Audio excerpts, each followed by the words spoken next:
السلام علیکم معزز سامعین، تو کیسے ہیں آپ؟ امید کرتا ہوں آپ سب بہن بھائی خیریت سے ہوں گے۔ جگر بیماریاں، احتیاط، علاج۔ گرمیوں میں کیسے جگر کا خیال رکھیں؟ ہیپاٹائٹس آج کل بہت زیادہ پھیل رہی ہے۔ اس کی کتنی اقسام ہیں، ان سے کیسے بچا جا سکتا ہے، اور ان کے ہونے کی صورت میں کیا علاج، احتیاطی تدابیر اختیار کریں؟ مریض کمزور حالت میں کمرے میں داخل ہوا، چلنا پھرنا دو بار ہو رہا تھا، چہرے پہ پلاہٹ نمایاں تھی، آنکھیں پیلی زرد تھی۔ پوچھنے پہ بتایا کہ کئی دنوں سے یہ حالت ہے، بھوک بالکل نہیں لگتی، اکثر قے آ جاتی ہے اور کچھ کھانے کو دل نہیں کرتا۔ ایسا جرکان ہیپاٹائٹس میں ہوتا ہے۔ جرکان یا ہیپاٹائٹس میں جلد، آنکھوں کے سفید حصے اور جسم میں موجود مختلف جھلیوں وغیرہ کا رنگ پیلا زرد ہو جاتا ہے۔ مریض کو ایک نظر دیکھنے سے زبردست پلاہٹ کا تاثر ملتا ہے۔ اس کی بنیادی وجہ خون میں ایک کیمیائی مادہ بلی کی زیادتی ہوتی ہے۔ اسی وجہ سے جرکان کو پیلیا کا نام بھی دیا جاتا ہے۔ جرکان کی مختلف اقسام ہیں، A B C D اور E ہے۔ یہ بیماری ایک وائرس کی مختلف قسموں سے ہوتی ہے، جنہیں وائرس A B C کے نام دیے گئے ہیں۔ وائرس کی B اور C اقسام سے ہونے والی بیماریاں زیادہ خطرناک اور عام ہیں۔ وائرس E A D زیادہ خطرناک نہیں ہیں۔ مریض چند دنوں میں خود بخود ٹھیک ہو جاتا ہے۔ وجوہات اور پھیلاؤ کیا ہے اس کا؟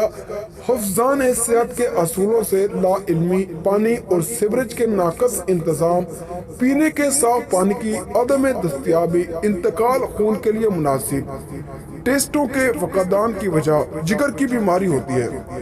بیماری کا جراثیم مریض کے فضلہ کے راستے خارج ہو کر پانی میں شامل ہو کر صحت مند لوگوں میں بیماری پھیلا سکتا ہے۔ ہیپاٹائٹس بھی انسان کے خون سے صحت مند لوگوں تک پہنچتا ہے۔ اگر وائرس متاثرہ کسی شخص کا خون صحت مند آدمی کو لگا دیا جائے تو اس کو یہ بیماری لگنے کا امکان ہوتا ہے۔ متاثرہ آدمی کا خون لگنے یا کوئی بھی ایسا ذریعہ جس سے معمولی یا بہت تھوڑی مقدار میں خون میڈیکل آلات مثلاً کینچی، سرنج وغیرہ کے ذریعے بھی بیماری کا وائرس خون میں شامل ہو سکتا ہے۔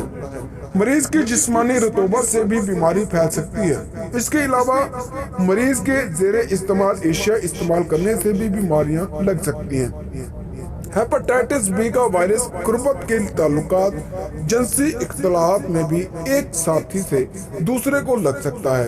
علامات اس کے کیا ہیں کہ ہیپاٹائٹس یا جرکان کی بیماری کی تمام اقسام کی علامات تقریباً ایک جیسی ہوتی ہیں۔ ابتدائی طور پر ہلکا بخار، منہ کا ذائقہ تبدیل ہونا، بھوک نہ لگنا اور پیٹ میں ہلکا پھلکا درد ہونا۔ 3-4 دن بعد بخار کی شدت بڑھ جاتی ہے، آنکھوں کا رنگ پیلا ہونا شروع ہو جاتا ہے، پیشاب گہرا پیلا زرد ہو جاتا ہے، بھوک بالکل ختم ہو جاتی ہے، بار بار متلی اور قے ہوتی ہے، جگر اور تلی دونوں بڑھ جاتے ہیں، بعض مریضوں کے گلے کے غدود بھی بڑھ جاتے ہیں اور کچھ دنوں بعد یہ علامت ختم ہونا شروع ہوتی ہے، مگر پلاہٹ ہفتے سے 10 دنوں تک برقرار رہتی ہے۔ اس دوران مریض بہت کمزوری محسوس کرتا ہے۔ اس وجہ سے مریض کو زیادہ سے زیادہ آرام کرنے کا مشورہ دیا جاتا ہے۔ تشخیص: اگر کسی میں اوپر دی گئی علامات ظاہر ہوں تو ضروری ہے کہ فوراً ڈاکٹر سے مشورہ کیا جائے۔ بیماری کی تشخیص خون کا ٹیسٹ کروا کے کی جاتی ہے، جس میں جگر کے افعال اور خون میں بلوروبین کی وغیرہ مقدار کو چیک کیا جاتا ہے۔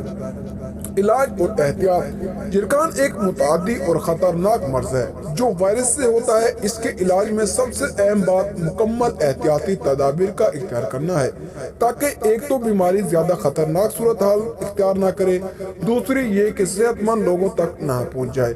جرکان کے علاج میں مندرجہ ذیل اہم امور کو یاد رکھیں۔ نمبر 1، آرام۔ ہیپاٹائٹس جرکان کی بیماری میں آرام کی بہت زیادہ اہمیت ہے۔ مریض کو کھلے دار کمرے میں رکھا جائے، زیادہ سے زیادہ آرام کرنے کا موقع دیا جائے، طبیعت اجازت دے تو تھوڑا بہت چلا بھی جا سکتا ہے۔ نمبر 2، غذا۔ جرکان کی بیماری میں مریض کو بھوک کم لگتی ہے۔ اس دوران زیادہ تفیل اور مرغن غذائیں تو ویسے بھی کھانے کو بالکل دل نہیں کرتا۔ جرکان کی بیماری میں پروٹین غذا سے بالکل پرہیز کرنا چاہیے۔ مریض کو سبزیاں ابال کر بغیر گھی کے کھانی چاہیے کیونکہ زیادہ گھی کا استعمال بھی خطرناک ہو سکتا ہے۔ نمبر 3، دواؤں کا استعمال۔ یرکان کی بیماری میں دواؤں کے استعمال سے مناسب حد تک پرہیز کرنا چاہیے۔ مختلف دوائیں معدے سے جگر تک پہنچتی ہیں اور جگر ہی انہیں قابل استعمال بناتا ہے۔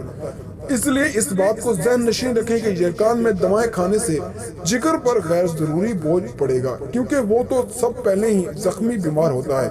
اگر ضروری ہو تو ڈاکٹر سے مشورہ لے لیں۔